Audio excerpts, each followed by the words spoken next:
La recherche, c'est ce qui nous anime, vous et nous, pour trouver une solution et finalement un traitement à l'hypertension pulmonaire. Et il y en a beaucoup, mais aucun n'est un traitement définitif. Avec les équipes cliniques, de recherche, de formation, d'enseignement, les patients, les infirmières, les professionnels de santé, on essaye d'animer des programmes de recherche.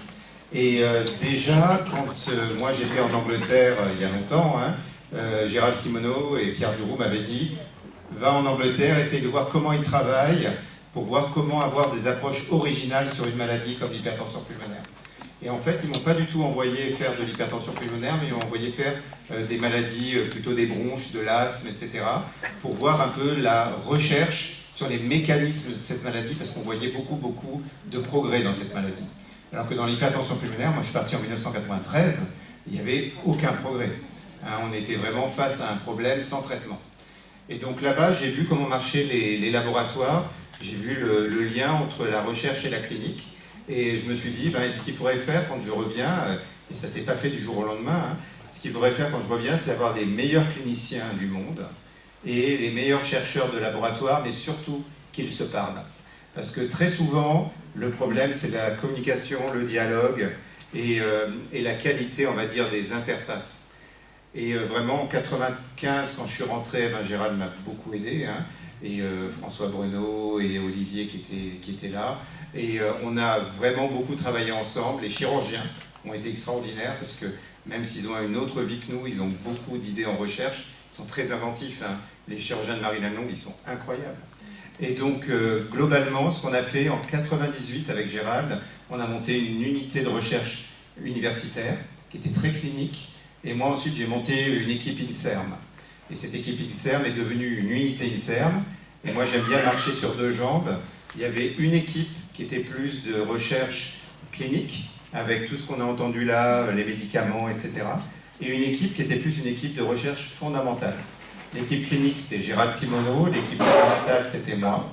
Et puis ensuite, ce qu'on a fait, c'est qu'on a dit, c'est pas très bien de faire une équipe clinique, une équipe fondamentale, il faut faire deux équipes mixtes, cliniques et fondamentales de chaque côté. Et donc, en 2015, en fait, ce qu'on a fait, c'est qu'on a fait une équipe qui était animée par un clinicien et un biologiste, et une autre équipe animée par un clinicien et un biologiste. On a refait ça en 2020, et puis là, je vous annonce qu'en 2025, voilà, j'avais pas vu qu'il y avait les diapos, t'as juste fait ça. Donc maintenant, ce qu'on a, il aurait fallu mettre aussi les cliniciens avec. Et il y a l'équipe 1 avec Christophe Guignabert et Laurent Saval, et il y a l'équipe 2 avec Fabrice Antini et David Montani. Et ce qui est vraiment important, c'est que l'idée générale, c'est que chaque équipe se parle, même si on a une à Crème-la-Bicêtre et une à Marie-Lannelongue, et que au sein de chaque équipe, il y ait de l'émulation et de la réflexion. Donc au sein de l'équipe 1, Christophe Guignabert, c'est un grand chercheur de la cellule endothéliale dont parlait Olivier tout à l'heure. Fabrice Antini, qui est là, c'est un grand chercheur des canaux. Ce qu'on appelle les canaux, c'est ce qui permet aux électrolytes, aux ions, de rentrer et sortir de la cellule, et la cellule se contracte, se dilate, prolifère, à la fois dans le cœur et dans l'artère pulmonaire. Et ce qu'il faudrait vraiment, là, moi, c'est le dernier mandat que je ferai, c'est comme les hommes politiques, c'est mon dernier mandat, et c'est plutôt un mandat d'ouverture. C'est-à-dire que moi, mon aspiration, c'est que ça roule, et que surtout les deux équipes restent, qu'elles restent liées. Il y a eu des changements extraordinaires, parce que là, vous voyez, c'est le bâtiment recherche de Crème-la-Bicêtre. Nous, on a commencé à Clamart, on n'avait pas de bâtiment recherche. On est venu au Crème-la-Bicêtre parce qu'on savait qu'il y avait la faculté de médecine, etc. Et on est arrivé avec la région à faire un bâtiment qui coûte quand même 28 millions d'euros, c'est pas zéro. Et là, c'est le vieux Marie-Lannelongue que je trouve très joli, que j'ai toujours trouvé très très beau, mais qui a son âge. Et vous savez, il y a un nouveau Marie-Lannelongue. Et donc Fabrice va animer son équipe de recherche dans le nouveau Marie-Lannelongue. Et encore hier, il parlait à l'université pour les réseaux internet, etc. Enfin bon, c'est plein de travail. Et donc dans cette nouvelle structure, il n'y aura pas que Fabrice, bien sûr, il y aura des jeunes comme Christelle, et puis il y aura aussi beaucoup de chirurgiens et beaucoup de médecins. Donc l'idée générale, c'est quand même que tout avance de façon complète. Et l'échec, ça serait que ça devienne l'outil d'une seule personne. Et le succès, c'est que ça englobe de plus en plus de monde. Ce que vous venez de dire là sur la recherche sur la sexualité, pour moi, c'est un programme de recherche. C'est un programme de recherche intégral et il faut continuer. Par exemple, dans les sciences humaines et sociales, on n'a pas de chercheurs chez nous en ce moment et on sait très bien que les sciences humaines et sociales sont fondamentales. Donc, il n'y avait qu'une seule diapo, j'espère. Hein, voilà. Donc, la dernière chose que je voulais dire avant de passer la parole à Fabrice, à vous deux et à Christelle, la dernière chose que je voulais dire, c'est que cette équipe de recherche, elle a du sens parce qu'elle veut trouver un traitement définitif à l'hypertension pulmonaire. Ça, c'est la seule chose qu'il faut souligner, c'est qu'on cherche un traitement définitif. La transplantation est un traitement définitif de l'hypertension pulmonaire, l'angioplastie est un traitement définitif de l'hypertension pulmonaire, et on espère qu'il y aura des traitements médicamenteux qui seront définitifs. Voilà. Donc je passe la parole à Fabrice et je vais m'asseoir, parce que mon but, c'est de disparaître. Merci.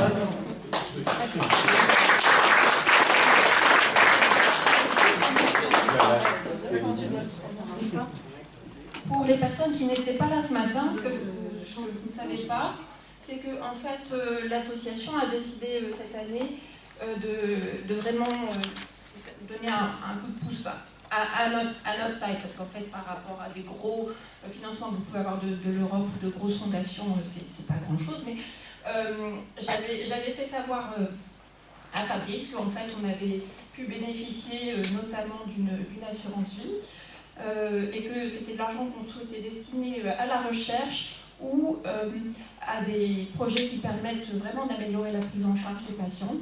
Et cette année, en fait, on a décidé, dans un concours de circonstances, de consacrer à la fois les dons de l'année dernière et une partie de l'assurance vie, une petite partie de l'assurance vie, sur un projet dont Fabrice nous avait parlé. Donc c'est pour ça en particulier, alors on aime bien faire venir les chercheurs d'une manière générale, mais cette année, c'est ça l'histoire. Bonjour à toutes et à tous. Donc, comme disait Marc, dans cette optique d'une meilleure compréhension de la pathologie et l'identification de nouvelles cibles thérapeutiques, nos travaux nous ont emmenés à l'identification d'une potentielle nouvelle cible thérapeutique qui est la protéine Auréa. Comme vous savez, l'HTAP est multifactoriel et complexe et implique de nombreuses dysfonctions cellulaires au niveau des artères pulmonaires, mais également au niveau des cardiomyocytes, des cellules cardiaques. Les traitements actuels ciblent principalement, dans un premier temps, la dysfonction des cellules endothéliales et les conséquences sur les cellules musculaires lisses, sans cibler pour autant, peut-être que ce n'est pas le cas, mais dans un premier temps, les premières cibles, ce sont les cellules endothéliales et les cellules musculaires lisses, les autres types cellulaires. Et Auréa, il est exprimé dans tous les types cellulaires responsables de l'hypertension artérielle pulmonaire, au niveau des vaisseaux pulmonaires, des cellules immunitaires, mais également au niveau des cardiomyocytes ventriculaires droits. Et potentiellement, inhiber Auréa pourrait être bénéfique à la fois au niveau vasculaire pulmonaire et au niveau ventriculaire droit. Donc Auréa, qu'est-ce que c'est? C'est une protéine qui permet le passage de calcium dans les cellules, dans tous les types cellulaires. Et le calcium dans une cellule est important pour de nombreuses fonctions cellulaires telles que la prolifération, la régulation des gènes, la contraction, et tous ces phénomènes sont dérégulés chez les patients atteints d'hypertension pulmonaire. Et Auréa, comme vous voyez ici en rouge, ce sont les ions calcium qui sont plus concentrés à l'extérieur de la cellule qu'à l'intérieur de la cellule. Il existe de nombreuses protéines qui permettent de faire rentrer ce calcium dans la cellule. Et parmi ces protéines, nous avons identifié Auréa comme augmenté en termes d'expression et de fonction. Donc Auréa, voilà, il fait rentrer du calcium. Et l'idée, c'est que cette fonction d'Auréa est augmentée dans l'hypertension artérielle pulmonaire. Et l'idée, c'est d'inhiber Auréa pour réduire les conséquences de cette augmentation de fonction au niveau cellulaire. Et nous, précédemment, nous avions montré que Auréa était impliqué dans le remodelage vasculaire pulmonaire, mais également dans le remodelage ventriculaire droit, au niveau cellulaire sur les cellules humaines, mais également dans différents modèles expérimentaux d'hypertension pulmonaire chez le rat, et que l'inhibition pharmacologique d'Auréa pouvait être bénéfique pour ces modèles d'hypertension pulmonaire chez le rat, au niveau pulmonaire et cardiaque. Donc la suite, c'est de mieux comprendre pourquoi Auréa est dérégulé dans l'HTAP, de déterminer les bénéfices des inhibiteurs d'Auréa en complément ou en comparaison avec les traitements actuels de l'hypertension artérielle pulmonaire, afin de poser les bases précliniques de l'inhibition d'Auréa comme une thérapie innovante, ciblant à la fois le poumon et le cœur. Donc ce projet, c'est un projet un peu plus global qui consiste en 5 objectifs. Donc le premier, c'est de déterminer, comparer les effets de l'inhibition d'ORE1 en combinaison avec les traitements actuels de l'HTAP, de déterminer le bénéfice de l'inhibition d'ORE1 directement sur la fonction ventriculaire droite, d'évaluer le bénéfice-risque de l'inhibition d'ORE1, de mieux comprendre le rôle de l'ORE1 dans les différents types cellulaires impliqués dans la physiopathologie de l'hypertension pulmonaire et également de mieux comprendre comment il est dérégulé. Afin, peut-être à plus long terme, possiblement d'initier des essais cliniques ciblant ORE1 dans l'HTAP. Dans l'étude précédente que je vous ai montrée tout à l'heure, nous avions utilisé des inhibiteurs d'ORE1 qui ne pouvaient pas être utilisés chez l'homme, car dû à peut-être un déficit de sélectivité, ou par le fait que leur demi-vie in vivo n'était pas assez long. Nous avions donc besoin d'autres molécules pour inhiber ORE1 chez l'homme, et c'est pourquoi nous avons initié un partenariat avec la société américaine Calcimedica, qui est le leader mondial des inhibiteurs d'ORE1, et ils ont déjà développé un inhibiteur testé en phase clinique chez l'homme, phase clinique 2, dans différentes pathologies. Cette molécule est l'Oxora, et nous avons au laboratoire un dérivé de l'Oxora développé pour une administration orale, alors que l'autre était une administration intraveineuse. C'est sympa quand même. Et donc c'est là où intervient Christelle. Son projet de thèse est impliqué dans cet objectif 2, à savoir déterminer le bénéfice de l'inhibition d'ORE1 sur la fonction ventriculaire droite. Donc, comme Fabrice vous a présenté, mon projet de thèse porte sur la détermination du bénéfice de l'inhibition d'ORE1 sur la dysfonction ventriculaire droite. Et pour réaliser ce projet, nous avons développé un modèle expérimental de dysfonction ventriculaire droite. Normalement, dans le labo, on a des modèles expérimentaux classiques d'HTAP qui sont dépendants du remodelage vasculaire pulmonaire, comme la monocrotaline, l'hypoxie chronique, et qu'on a utilisé pour tester des thérapeutiques sur le remodelage vasculaire pulmonaire. Mais pour mon projet de thèse, nous avons développé un modèle expérimental de dysfonction du ventricule droit qui est indépendant du remodelage vasculaire pulmonaire, sur lequel on peut tester des thérapeutiques directement sur la fonction ventriculaire droite. Et donc ce modèle a été développé par la réalisation d'un cerclage. On réalise un nœud autour de l'artère pulmonaire pour créer cette dysfonction ventriculaire droite. Donc c'est le cerclage de l'artère pulmonaire que je vais appeler aussi pour la suite de la présentation CAP. Et donc les résultats par cathétérisme et par échocardiographie nous ont montré que notre modèle développe bien une dysfonction du ventricule droit.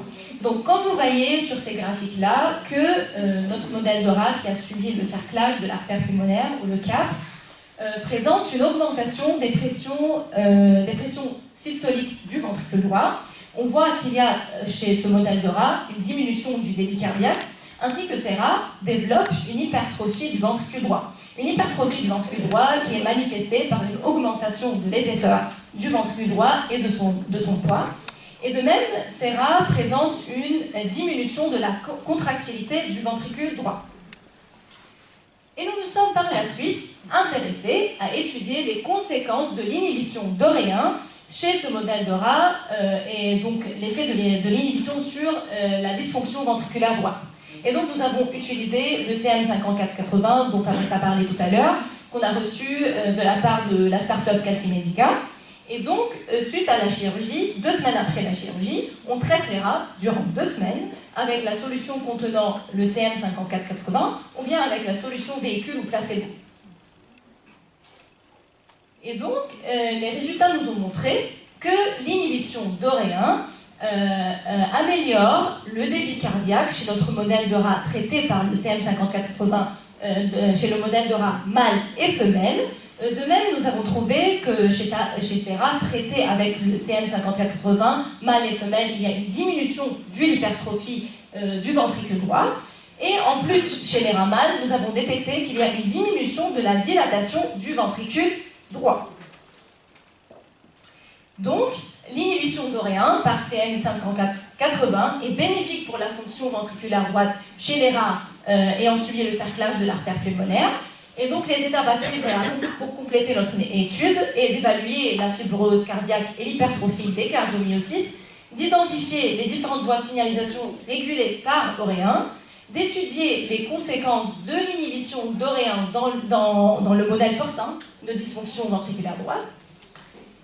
Et donc, pour conclure, ORE1 est une cible prometteuse qui est validée in vitro et in vivo et dont son inhibition pourrait présenter une thérapie complémentaire au traitement actuel. Donc maintenant, il y a un repositionnement de la molécule Oxora qui pourrait envisager des essais cliniques chez des patients atteints d'HTAP.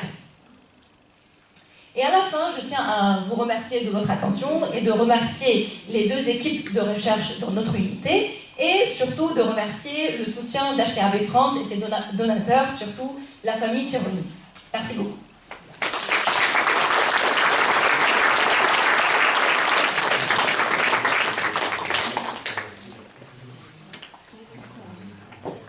Joël. Donc c'est la trésorière qui va officier maintenant. Debout. Debout, la photo. Si vous avez des questions... Non, il n'y a pas de questions. Il n'y a pas de questions. Il n'y a que des remerciements. Il y en a une? Non. Non, hein. Juste un truc, c'est quand on organise les journées du réseau français d'hypertension pulmonaire, vous êtes toujours les bienvenus pour monter au deuxième étage du bâtiment où se passe la conférence, pour venir voir le laboratoire du côté de l'équipe 1. Un jour, on fera peut-être au niveau du nouveau Marignane-Longue, mais il n'y a pas d'amphithéâtre aussi grand.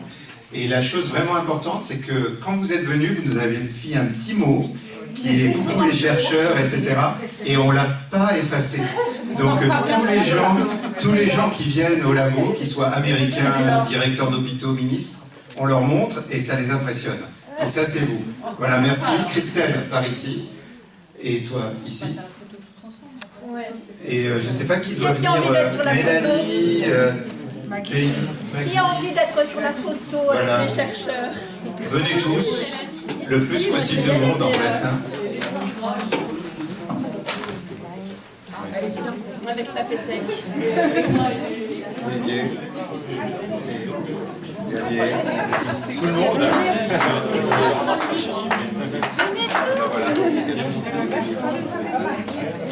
Et merci beaucoup à vous tous.